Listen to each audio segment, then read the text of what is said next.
오늘은 오르라 그 바위 사이로라고 하는 말씀 함께 나누겠습니다. 2001년 10월 1일자 타임즈에 거기에 기록되어 있는 한 기사가 있었습니다. 이상한 전쟁이라고 하는 칼럼이었어요. 이 칼럼니스트는 월드 트레이드 센터가 무너진 것이 너무 이상하다 그거죠. 그 내용에 있어 강한 힘, 최고의 과학, 무기 이런 걸로 무장한 이 미국이 좀 더 겸손해져야 하고 낮아져야 할 충격적인 사건이었다는 거예요. 이 미국의 최고의 하이테크라고 하는 그 문화와 과학과 무기, 이것이 서방 세계의 소수의 사람에 의해서 나이프 하나로 이 엄청난 게 무너졌다는 것이죠. 그것을 로우테크라고 그렇게 표현했습니다. 하이테크를 이기는 이 로우테크, 최첨단 시설로 무장하고 있는 아무리 큰 건물이라도 그 시스템을 무력화하는 것은 망치 하나면 끝난다는 거예요. 그렇게 세상의 그 하이테크를 그렇게 믿고 살 수가 없는 것이죠. 성경의 블레셋 장수 골리앗을 무너뜨렸던 다윗, 그 장면만 보더라도 당시 블레셋 가드 사람으로서 용사로 길러진 이 골리앗은 정말 하이테크로 무장한 최고의 장수였어요. 그런데 10대 소년인 다윗이 그를 향하여 달려나가면서 주섬주섬 주었던 돌멩이 5개, 그건 너무 이상한 거죠. 그런데 결론은 다윗이 이겼습니다. 이 칼럼니스트가 하고자 했던 이야기는 그거였습니다. 나이프 하나로 승무원 한 사람을 위협하고 조종사를 위협했더니 그 비행기가 그 건물을 가서 들이받는 거예요. 생각도 할 수 없는 치명적인 약점들이 인간이 쌓아놓은 이 바벨탑에는 얼마든지 약점들이 있더라는 거죠. 그걸 어둠의 세력들이 가르쳐줬어요. 어쩌면 오늘 이 말씀을 듣는 중에 저는 여러분들이 이 메시지 속에서 여러분의 삶을 이렇게 하이테크로 끌고 가려고 하는 의식이 있다고 하면 여러분, 하이테크라고 하는 것이 꼭 부정적인 관점은 아니에요. 그러한 눈높이에서 그 하나님의 어떤 것이 담기게 되면 또 다릅니다. 쓰임받는 영역이 달라요. 저는 우리와 우리 자손들 가운데 정말 세상을 깜짝 놀라게 할 수 있는 하이테크의 브레인들이 나오길 바랍니다. 그러나 그 속의 본질적인 가치는 여호와 하나님, 진짜 절대적인 그분에 대한 그 마음으로 꽉 채워 있기를 바라는 거예요. 일단 그것은 한쪽으로 놔두시고 우리가 우리 자신을 보면 늘 항상 로우테크 같단 말이에요. 이것저것을 다 살펴봐도. 다윗이 지금 주워 들고 있는 돌멩이 5개와 같단 말이죠. 그런데 그것으로 어떻게 이것을 하나님의 이야기와 역사가 그 현장에 나타나도록 했겠느냐는 거죠. 다윗의 이야기를 보면 너무 띄엄띄엄이에요, 사실은. 그런데 참 감사한 것은 오늘 이 다윗이 사무엘상 17장에서 골리앗을 무너뜨리는 이 로우테크로 하이테크를 무너뜨리는 놀라운 사건을 보여주면서 우리에게 아름다운 그 감동을 줬어요. 그런데 이 사건이 있기 전 오늘 우리가 읽는 이 사무엘상 14장에서 요나단이라고 하는 형제가 우리에게 보다 더 로우테크를 어떻게 하이테크를 지배하고 다스릴 수 있는 사람으로 살아갈 수 있느냐에 대한 것을 굉장히 세분하고 또 차곡차곡 우리에게 가르쳐주고 있어요. 제 마음속에 있는 기대는 뭐냐면 다윗이 골리앗을 무너뜨렸다라고 하는 이 결정적인 사건이 우리에게 희망이라면 이것을 정말 나의 삶 속에 적용하기 위해서 이걸 이겨낼 수 있는 사람이 되게 하기 위하여 나는 이 사건과 무슨 관계가 있는가? 과연 내가 어떻게 하면 그런 사람으로 흔적을 남길 수 있을까? 이거에 대하여 비교적 정확하게 그리고 멀지 않고 가깝게 우리가 한 발자국 올리면 올라설 수 있는 정도의 계단 높이로 이 내용을 설명해 주고 있다는 것이죠. 사건의 이야기는 그런 겁니다. BC, 그 예수님 탄생하기 1051년 이때 이스라엘 국가는 모세를 통해서 그 60만 명의 장정이 광야 통과하고 광야 40년 살고 그 다음에 가나안 땅 정복하고 정복 전쟁 다 끝나고 여호수아가 정복 전쟁 다 끝나고 난 다음에 여호수아의 전체적인 내용들이 적혀 있고 그 다음에 사사기로 지나가면서 사사기 1장에서 여호수아가 죽은 후에로 시작되죠. 그러면서 사사 시대가 펼쳐졌어요. 여러분 민수기 공부를 계속하고 있습니다만 그 민수기 공부를 보면 이스라엘 백성들이 위쪽으로부터 아래까지 1600 스타디온 정도의 거리에 12지파가 레위지파를 제외한 12지파 에브라임과 므낫세를 포함해서 지파가 땅을 전부 나누게 되어집니다. 그리고 48개의 성읍들을 곳곳에 두어서 레위지파를 그들 속에 들어가서 그들의 예배를 돕도록 도왔습니다. 그런데도 이것이 역부족인 거예요. 사사시대가 지나갈 무렵 한 선지자 사무엘이 등장합니다. 그것이 사무엘상 시작이에요. 이미 주변의 모든 국가들은 암몬, 모압, 애굽, 그 다음에 블레셋, 위로 모든 아수르 모든 나라들은 다 1인 통치 체제인 왕권 정치가 시작되고 있었어요. 이미 에집트 같은 경우는 기원전 약 3000년에서 4000년 전부터 국가의 한 왕, 파라오들, 왕권이 이미 시작되어 있었어요. 그러니까 이제 한 장정 60만 명 정도가 가나안 땅으로 들어가서 나라라고 차지했는데 이 왕이 없으니까 통일이 안 된다라고 하는 것을 사람들이 생각해요. 그래서 대표자들에게 요구하는 게 뭐냐면 왕 세워주세요. 왕. 그래서 백성들이 몰아가서 세워진 왕이 누구냐면 사울입니다. 그의 나이 40살. 40세 때 왕이 되고 난 다음에 한 2년쯤 되었을 때 이 사울이 나라를 전체적으로 파악도 하기 전에 무슨 일이 벌어지느냐면 블레셋과 이스라엘이 전쟁 마당에서 맞닥뜨려진 거예요. 블레셋은 3만의 병거와 그 다음에 6천의 마병을 이끌고 전쟁 마당에 믹막스라고 하는 곳에 섰고요. 그 아래 게바라고 하는 저지대에 믹막스는 고지대고 게바는 저지대인데 이 저지대에 600명의 백성들하고 요나단과 함께 사울이 서 있는 거예요. 하이테크와 로우테크입니다. 여기 이 장면을 보면요. 성경은 이렇게 적고 있습니다.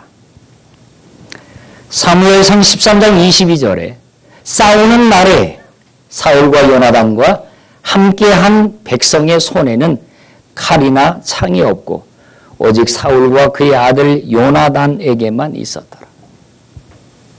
저들은 3만 병거와 6천 마병이었어요. 이들은 사울과 요나단만 칼을 갖고 있었어요. 이상한 전쟁이죠. 참으로 무모한 싸움입니다. 또 한 가지는 지형적인 조건이 불리했습니다. 고지대를 점령하고 있는 블레셋과 밑에 있는 이스라엘 백성들. 그들이 얼마나 이스라엘 백성들을 비웃었느냐면 성경이 이렇게 말씀하죠. 보라, 사무엘상 14장 11절 보라, 히브리 사람이 그들이 숨었던 구멍에서 나온다 하고, 게바에서 뭔가를 타고 올라가서 그들에게 나아갔더니 이 요나단과 그의 휘하 병사가 올라갔더니 구멍에서 나온다고 표현했어요. 예. 누가 봐도 이 싸움은 일리가 없는 싸움입니다. 자, 그런데 오늘 요나단이 보여주었던 하나하나의 이야기와 행동과 태도에서 이렇게 하면 우리도 할 수 있다. 이거를 보여주고 계신다는 거예요. 첫째로, 내가 아무리 저지대에 있고 무기는 단 칼 하나밖에 없다 할지라도 3만 병거와 6,600 마병을 이길 수 있는 힘과 능력이 하나님께 있다라고 하는 것이죠. 6천 마병을 이길 수 있는 힘이 하나님께 있다. 내가 로우테크를 가지고 있다 할지라도 하나님이 함께 하시면 된다는 것이죠. 목사님, 그거는 저도 알고 있습니다. 요나단은 이때 정말 알고 있었을까요? 하나님이 함께하면 이길 수 있다? 저는 그렇게 보여지지 않았어요. 왜냐하면 그가 표현한 말 가운데 있습니다. 하나님이 함께 하시면 로우테크로도 얼마든지 하이테크를 정복하고 이겨낼 수 있다는 거죠. 자, 그런데 이 요나단이 표현했던 말을 들어볼까요? 6절이에요. 요나단이 자기의 무기를 든 소년에게 이르되 우리가 이 할례받지 않은 자들에게로 건너가자 여호와께서 우리를 위하여 따라합니다. 일하실까 하여라고 했단 말이죠. 하나님이 이기게 하실 거야. 그거 아니고요. 하나님 여호와께서 어쩌면 일해 주실지도 모른다라고 하는 거였어요. 자, 여기까지만 가지고도 이 요나단이 뭔가 움직였는데 사실 중요한 게 뭐였냐면 저에게 이렇게 마음속에 도전이 되었던 게 뭐냐면요.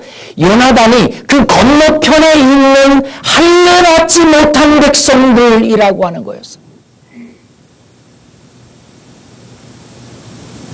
할례받지 못한 백성들이 하나님의 백성, 할례받은 백성들을 향하여 조롱하고 핍박하는 것을 견딜 수 없었던 거예요.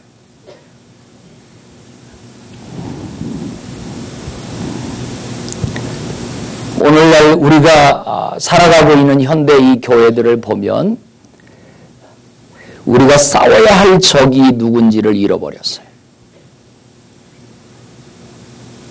교회 안에서 서로 불편해져요. 각자의 가슴 속에 불 붙여져 있는 복음이 있습니다. 이게 마치 원자폭탄처럼, 이게 복음은 원자폭탄, 메갈레피스티스, 메가톤급 믿음 아니에요, 이게 복음이? 복음이 들어오면 여러분의 믿음은 메갈레피스티스가 되는 거예요. 백부장의 믿음을 메갈레피스티스라고 그랬어요. 이 믿음을 갖고 복음을 장착하고 날아오르다가 그 자리에 떨어져 착폭하는 이 세상, 교회가. 이 복음을 가지고 세상에 나가서 줄이고 목마르고 아직도 주님을 만나지 못한 영혼들, 갈급한 영혼들에게 나아가야 되는데 모든 에너지를 교회 안에서 다 허비하게 만들어. 할례받지 못한 아직 미구화의 상태에 있는, 아직 주님을 만나본 적이 없는 저 영혼들을 바라보는 이 눈이 너무 희미해졌어요. 별로 중요하지도 않는 비공지적인 것들 때문에 서로 마음 상하고 불편하고 이러고는 그냥 자폭해버리고 마는 거예요. 이건 여러분들의 얘기를 하는 게 아니라 저의 얘기를 하는 거예요. 솔직히. 복음이 사라졌어요. 들을 때뿐이에요. 복음이 현장에 적용이 안 돼요. 우리는 같이 할례받은 구원받은 성도들인데 서로 그냥 마음이 어려워요. 불편하고. 그런 로우테크로는 하나님의 어떠함이 여러분 속에 나타날 수 없어요.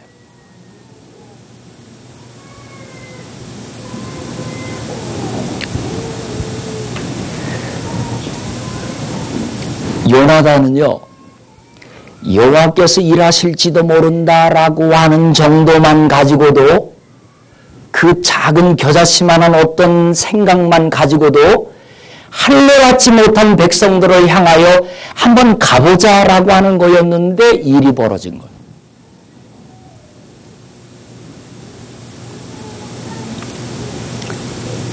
여기서 멈추지 않았어요. 저와 여러분들이 여기까지만 설교하면 아이고 나는 큰일 났구나 인데요. 그 다음이 중요했어요. 아, 이러면 나도 희망이 있겠다라고 하는 생각을 주고 있습니다. 자, 오늘 읽진 않았지만 그 뒤로 가볼까요? 8절, 10절. 다 같이 함께 읽겠습니다. 시작. 요나단이 이르되 보라, 우리가 그 사람들에게로 건너가서 그들에게 보이리니 그들이 만일 우리가 이르기를 우리가 너희에게로 가기를 기다리라 하면 우리는 우리가 있는 곳에 가만히 서서 그들에게로 올라가지 말 것이요.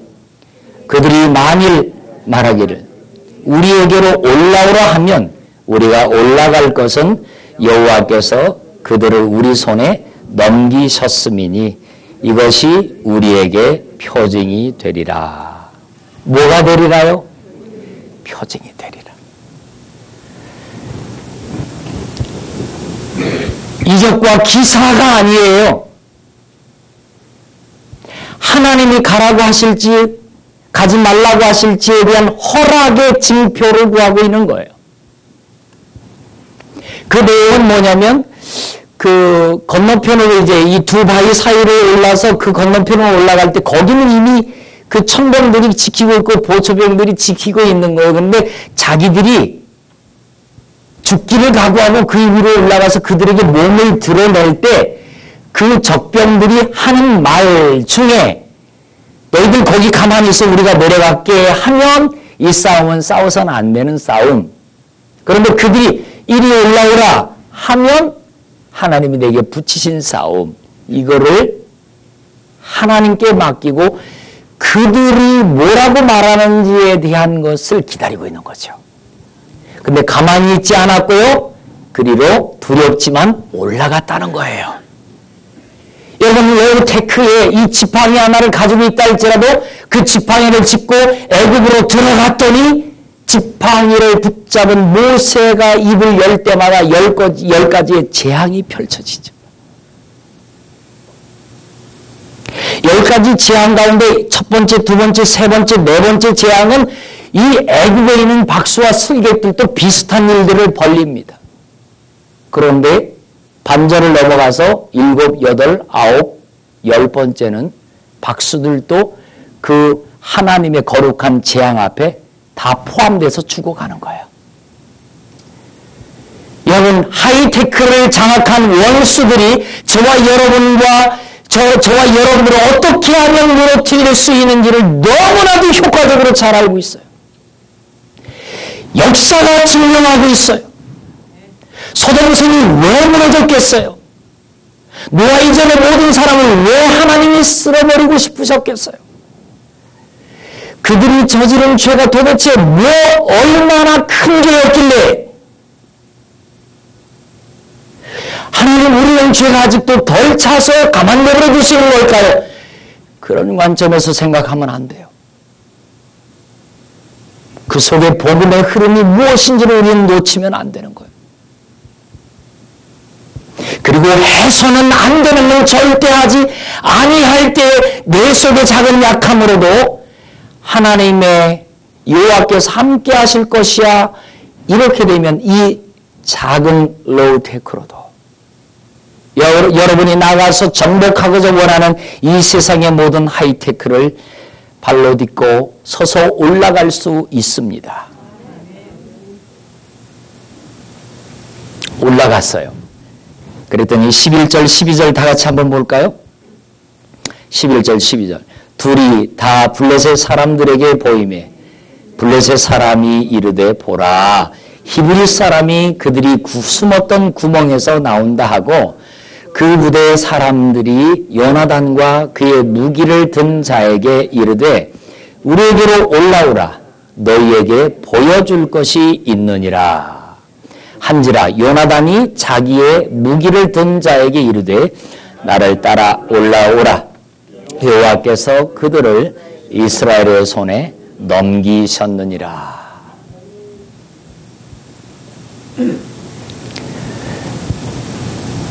그렇게 생각을 하고 형제와 나누었는데 올라가 보니까 그 뒤 올라오라는 거예요. 그러면서 요나단이 형제에게 말하죠. 야, 여호와께서 우리 손에 저들을 붙이셨다. 여러분이 요나단과 두 형제가 그 올라가는 그 길이 두려웠을까요? 아니면 신바람이 났을까요?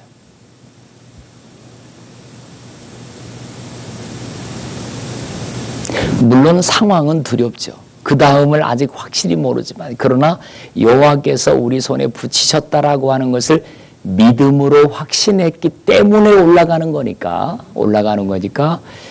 그는 궁금함도 컸을 거예요. 하나님이 어떻게 이 로우테크로 이 하이테크를 무너뜨릴지가 궁금한 거죠. 사도 바울이 4차 전도 여행을 마무리하기 위해서 로마로 죄수처럼 붙들려 갈 때 이야기죠. 원래 4차 전도 여행을 시작할 때에 하나님이 주신 감동은 뭐냐면 네가 아그리빠 왕 앞에 로마 왕 앞에 서야 하리라. 그 말은 그 왕을 만나게 되리라 그러죠. 수리아 안디옥에서부터 로마 왕을 만나는 이 여정이 얼마나 많은 여정이 있고 얼마나 많은 사건들이 있습니까? 그렇죠. 왕 앞에 서야 하리라라고 하신 감동이 성령의 감동임을 알았기 때문에 이 사도 바울이 그 여정으로 가는 모든 길목에서 당하는 어떤 일도 바울은 두려워하지 않아요. 왜? 하나님이 그 앞에 서게 하리라고 했으니까. 이게 믿음입니다. 성경이 구원 얻게 믿음으로 구원을 얻으리라 은혜로 믿음을 얻으리라 그 믿음은 이 믿음입니다.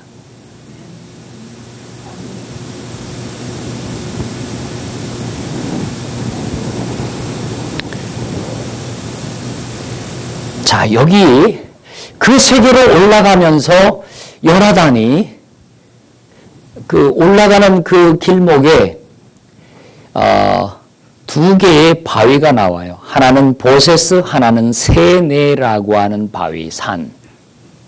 믹마스 북쪽으로부터 하나가 쭉 뻗어와서 그 다음에 서쪽에서부터 이 반대쪽에서부터 쭉 뻗어온 이 사이가 두 바위가 딱 만났는데 요거는 기어 올라가지 않으면 건너편으로 갈 수 없는 바위산이었어요.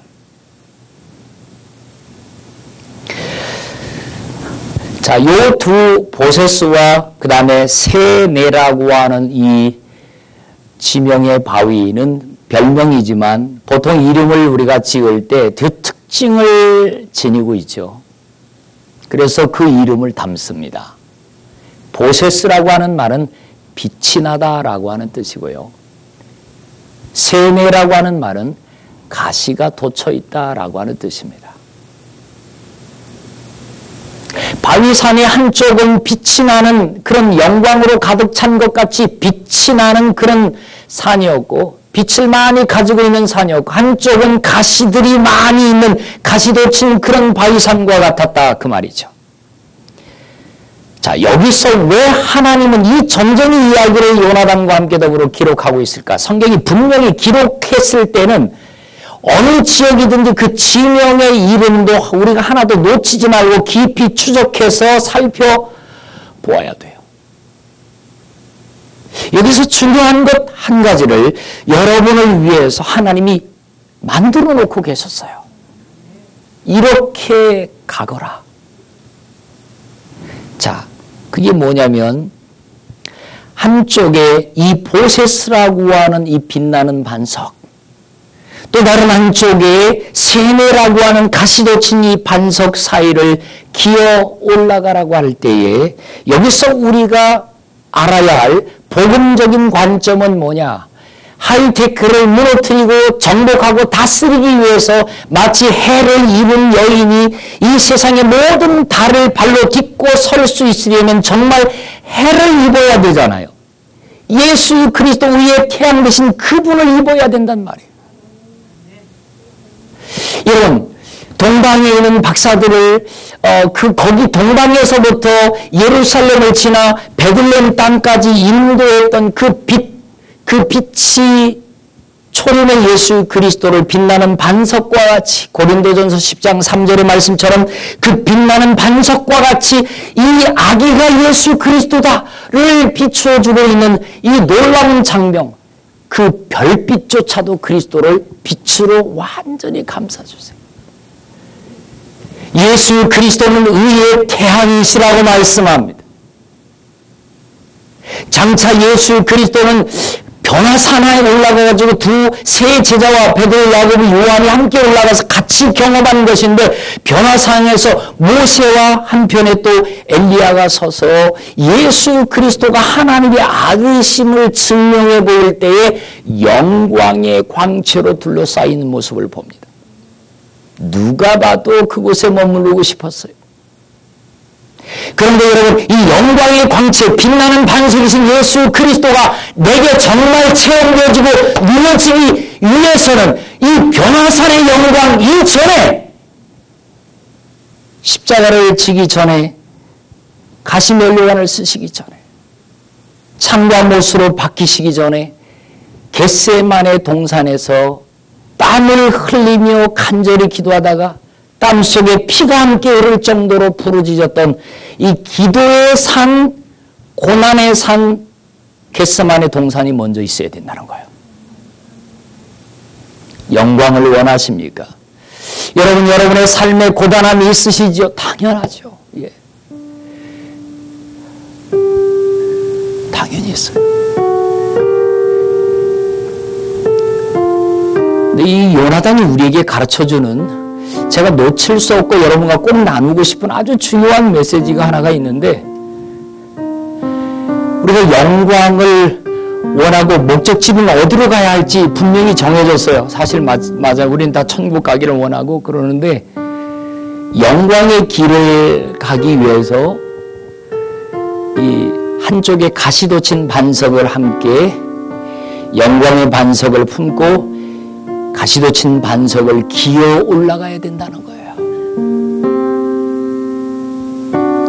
띄엄띄엄이 아니에요. 한 발자국 한 발자국, 발자국 자국자국마다 기어 올라가야 된다는 거예요. 영광을 원한다고 하면 이 빛나는 반석, 이신 예수 그리스도 날 구원해 주신 그분을 마음에 품고 그분과 함께 그분이 가신 고난의 길을 나도 여전히 가야 되니, 이 고난이 뭘까요? 우리를 그토록 고난스럽게 만들고 있는 상황이 뭘까요? 예, 사업일 수 있어요. 육체의 건강일 수 있어요. 네, 뭔가 잘 안 되는 거 있어요. 좀 불편한 거 있어요. 당연히 그게 고난일 수 있어요. 근데 요나단이 우리에게 하는 말, 우리끼리 이 요나단이 소년과 함께 올라가듯이 말이죠. 우리는 같이 올라가는 자들이지, 우리끼리 서로 불편하고 어렵고 힘들어서 자폭하는 사이가 아니란 말이에요. 우리는 더 이상 그런 일을 그만해야 된다고 하는 거예요. 함께 올라가고, 적들이 우리를 바라보고 우리를 무시하고 올라오라, 하나님이 저들을 우리에게 붙이셨구나. 형제의 손을 붙잡고 요나단이 그에게 격려하고 축복하는 거 보십시오. 여호와께서 붙이셨다. 저는 그 다음이 너무 궁금했어요. 성경에 보니까 사무엘상 14장 13절 요나단이 손발로 기어 올라갔고 그 무기를 든 자도 따랐더라. 참 제가 여러분들에게 이 말씀을 묵상하면서 너무 많이 죄송했어요. 제가 영어 이름이 요나단이에요. 원래 요나단이라는 이름을 갖게 된 것은 사실 제가 신학교 시절에 왜 내가 그 생각을 했는지 몰라요. 요나, 나단. 제 속에 요나처럼 빈중빈중거리고 뭘 하라고 하면 그저 그렇게 별로 그렇게 적극적이지 못하고 소심한 성격을 가지고 있었습니다. 용기도 없고 속상하면 마음도 깊이 상하고 오늘 은혜 주셨는데 내일 좀 뭔 일이 안 좋으면 은혜 주셨던 거 다 잊어버리고 그런데 어느 날 다윗 왕의 그 범죄 앞에 나단이 가서 당당하게 얘기하는 모습을 보고 하나님 나도 나단에게 있는 그 영성이 있었으면 좋겠습니다. 사실 지금도 제가 그 나단의 기질이 충분하지 못해요. 제 앞에서 여러분들의 모습 속에서 이건 아닌데 라고 하는 게 있는데 이거 나단처럼 탁탁 얘기를 못 해주는 거예요. 그래서 요나 같은 내가 나단 같은 사람이 되고 싶었습니다. 그래서 요나단 이름.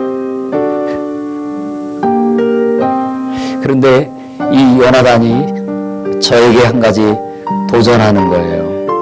그는 손으로 엉금엉금 그 바위산, 영광의 산, 빛나는 바위 그리고 가시돋친 바위를 함께 기어 올라가면서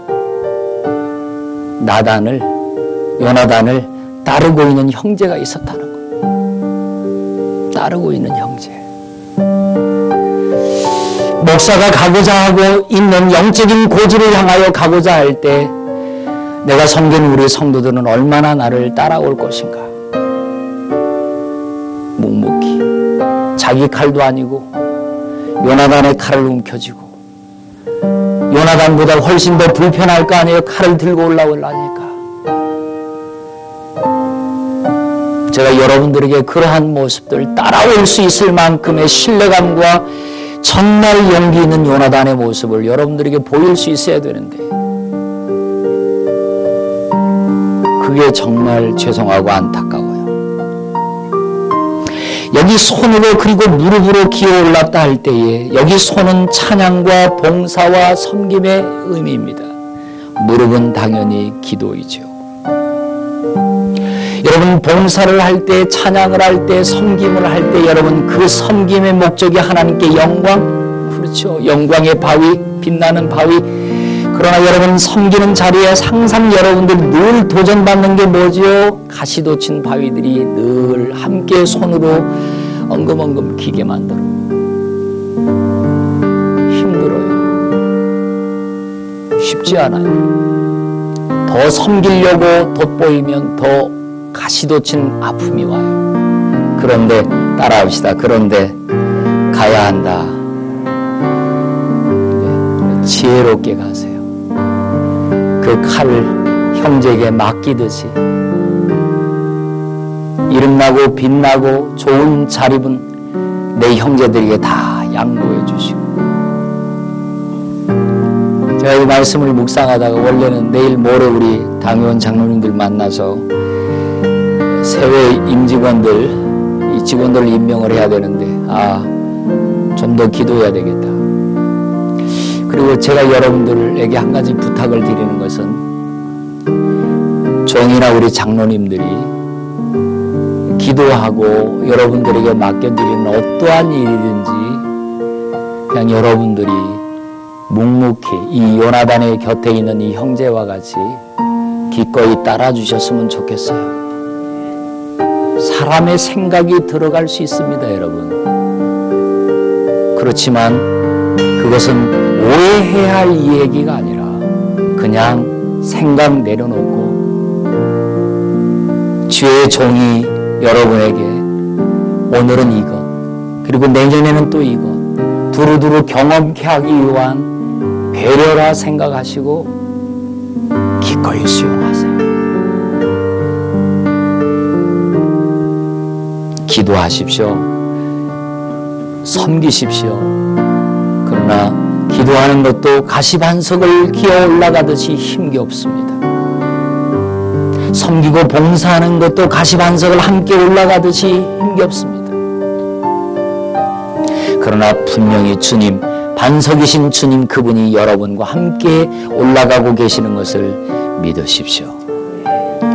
이사야 45장 3절 네게 흑암 중에 너에게 흑암 중에 보아와 은밀한 곳에 숨은 재물을 주어서 너를 지명하여 부른 자가 나 여호와 이스라엘의 하나님인 줄을 너로 알게 할지니라. 조금 어두운 가운데 있으시면, 조금 어려운 가운데 있으시면 그 가운데에서 주님이 열어주시는 눈을 가지세요. 그분의 음성을 들으세요. 그리고 기꺼이 해오던 교회에서 여러분에게 맡겨주셨던 그 일을 묵묵히 해드리세요. 그 로우테크로 여러분이 당면하고 있는, 여러분을 어렵게 만들고 있는 이 하이테크와 같은 이 원수의 모든 장벽들을 하나님의 방법으로 여리고성을 무너뜨리듯이 손으로 무릎으로 기던 그 찬양과 봉사와 섬김과 그리고 금식하며 기도하는 여러분의 소리로 가정에서 식사하면서 골방에서 부르짖으며 가정 예배를 통해서 예배를 드리는 모든 시간들이 다 모아지는 어느 날 그걸 가지고 여호와께서 여러분 안에 들어오셔서 그 일을 이루어내실 줄 믿습니다. 기도하겠습니다.